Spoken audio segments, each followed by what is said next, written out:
let's now move to Niede Kari, to my left. So you work on marketing.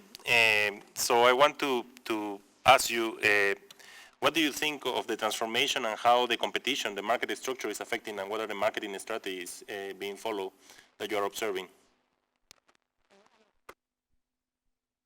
Excusez-moi. Alors, je m'appelle Ndeye Khadissal. Je travaille pour une chaîne de supermarchés au Sénégal qui s'appelle Citydia, qui vient de s'implanter depuis 3 ans.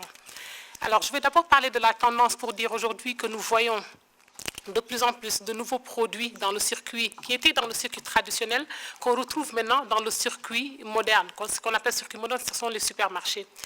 Alors, nous assistons à une forte dynamique aujourd'hui de ce secteur de la grande distribution.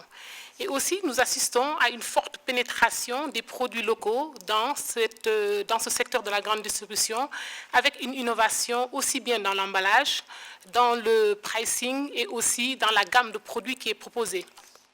Et je pense qu'aujourd'hui, tout le monde est unanime pour dire que les discounters des pays du Nord, aujourd'hui, ont compris qu'il y a un réel potentiel dans les pays de l'Afrique et avec une classe moyenne aujourd'hui qui a en très grande, forte croissance.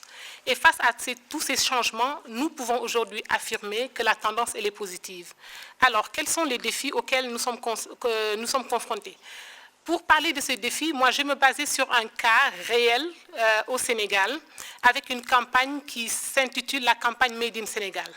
Alors, Citydia vient de signer un partenariat avec la RSE, qui a la responsabilité sociétale d'entreprise.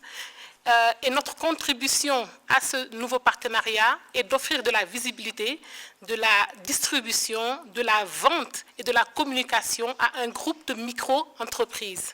Alors, les principaux défis auxquels nous avons été confrontés sont l'emballage. Ces micro-entreprises, aujourd'hui, veulent de la visibilité, ils veulent communiquer, mais elles ne sont pas du tout prêtes parce qu'elles n'ont pas des emballages attrayants. On a aussi un problème de traçabilité avec les produits qu'ils veulent mettre en avant dans nos supermarchés.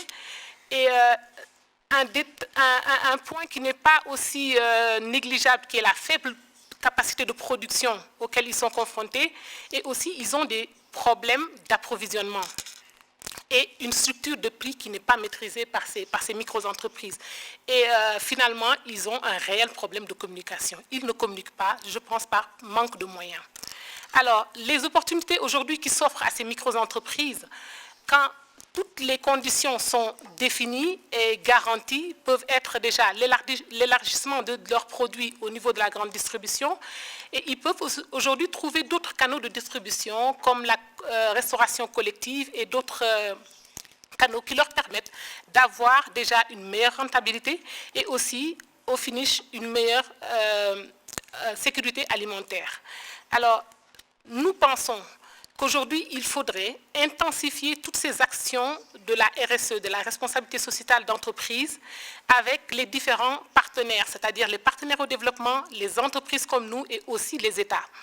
Et je vais vous donner aussi un autre exemple, qui est l'exemple de la Sonatel, qui est un acteur dans les télécoms, qui a été aussi approché par la RSE et qui est allé sur une approche communautaire.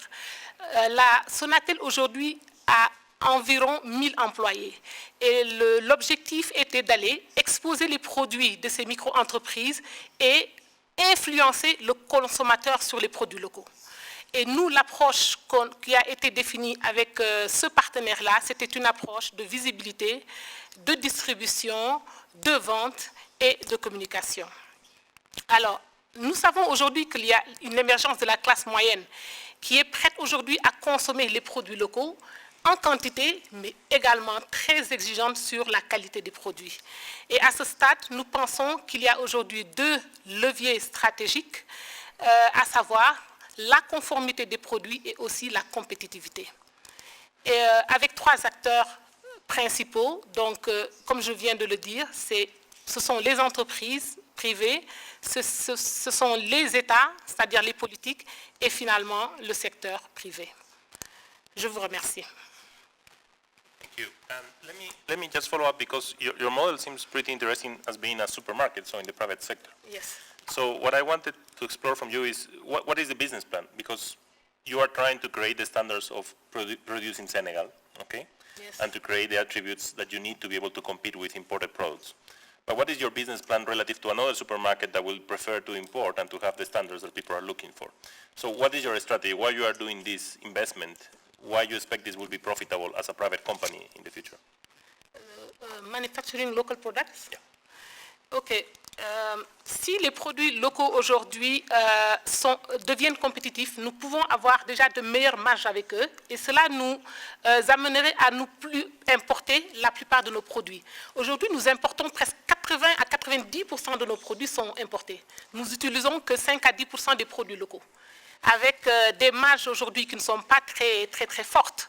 Et le fait aujourd'hui de commercialiser les produits locaux nous amène déjà à consommer local, qui est un devoir patriotique, et aussi à avoir de meilleures marges et faire consommer les Sénégalais des produits qui sont produits par des Sénégalais.